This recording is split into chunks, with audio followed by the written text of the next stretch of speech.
अध्यक्ष महोदय, मी पहिल्यांदा तर या अन्न व औषध प्रशासनाचे जे मुख्य अधिकारी म्हणून तुकारामजी मुंडे साहेब त्या दिवसापासून आले, त्या दिवसापासून खऱ्या अर्थाने या संपूर्ण महाराष्ट्रामधल्या ह्या अवैध काम करणाऱ्या सगळ्यांचे धाबे दणाणलेले आहेत.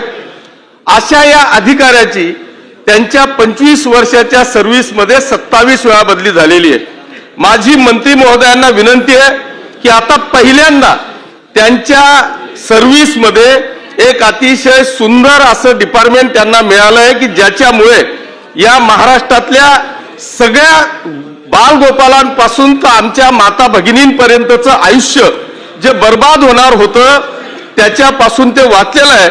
किमान आता त्यांना त्यांच्या विषयाला शोभून असलेलं हे डिपार्टमेंट मिळालेलं आहे. त्यांची 3 वर्ष तरी कमीत कमी आमची तर इच्छा आहे की त्यांचं रिटायरमेंट पर्यंत हे डिपार्टमेंट असावं, पण किमान 3 वर्ष या महाराष्ट्राला लाईन लागेपर्यंत बदली होणार नाही का, असा माझा प्रश्न आहे. त्याला आपण उत्तर द्यावं.